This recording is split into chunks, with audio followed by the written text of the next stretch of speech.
తెలంగాణలో 23,000 పాఠశాలల్ని బంద్ చేస్తూ ఇవాళ ఈ ప్రభుత్వం ఇంటిగ్రేటెడ్ స్కూళ్ళ పేరుతోటి గవర్నమెంట్ స్కూళ్ళని పేద ప్రజలకు దూరం చేస్తుంది.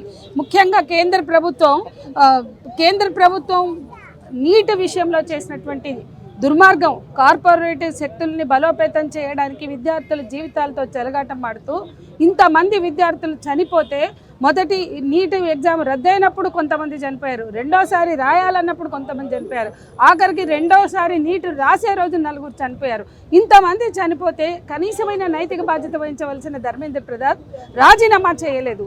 రాజీనామాకు అది శిక్షించాలి. ప్రభుత్వానికి నీతి ఉంటే కనీసం విద్యార్థుల పట్ల కన్సర్న్ ఉంటే, భావితరం విద్యార్థుల జీవితాల పట్ల వీళ్ళకి ఏమన్నా కనీసం పట్టి ఉంటే అతన్ని శిక్షించాలి, తొలగించాలి ఆ బాధ్యత నుంచి. కానీ ధర్మేంద్ర ప్రధాన్ రాజీనామా కోసం ఈ దేశ యువత రోడ్లెక్కింది, రోజులు తరబడి పోరాటాలు చేస్తుంది. ఇవాళ సోనం వాంగ్చీ గారు తన ప్రాణాన్ని ఇవ్వడానికి సిద్ధపడ్డారంటే ఈ ప్రభుత్వం ఎందుకు కదలదు, ఎందుకు స్పందించదు? ఇవాళ ఆయనని రక్షించే శక్తి వీళ్ళకి లేదా? అంత చేతగాని ప్రభుత్వం ఎట్లా ప్రభుత్వంలో ఉంటుంది, ఎట్లా అధికారంలో ఉంటుంది? ఇంతమంది విద్యార్థుల జీవితాలని కాపాడలేదు, నైతిక బాధ్యత వహించలేదు. ఒక గాంధేయవాది, ఇవాళ గాంధీ మీద నఫరత్తు, గాంధేయవాదుల మీద కక్ష సాధింపు అంటే అహింసాయుతంగా శాంతియుత పోరాటం చేస్తూ అహింసతోటి ఉద్యమిస్తున్న వాళ్ళని హింసతో ఎదుర్కోవాలని ప్రభుత్వం చూస్తుంది, హింసాత్మకంగా మలచదలుచుకుంది.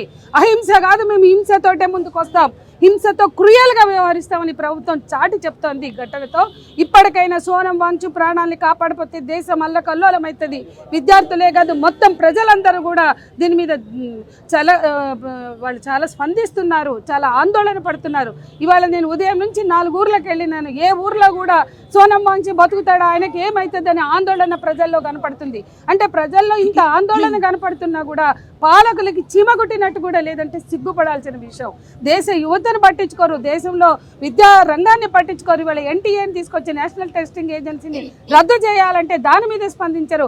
ఎన్టీఏని రద్దు చేయాలి, బీజేపీ మొండి వైఖరిని విడనాడాలి, సోనం వాంగ్చూ ప్రాణాలను కాపాడాలని ఈరోజు హైదరాబాద్లో ఇవాళ ప్రజా సంఘాలు, విద్యార్థులు, కళాకారులు ఇక్కడ నిరసన వ్యక్తం చేస్తున్నాం. ఇది దేశవ్యాప్తంగా జరుగుతున్న నిరసన. హైదరాబాద్ నిరసన ఈ దేశ పాలకులకి అంటే వరకు ఈ పోరాటాన్ని మనం ఒత్తిడి తీసుకొద్దాం, ప్రెజర్ గ్రూప్స్ లాగా పనిచేద్దాం.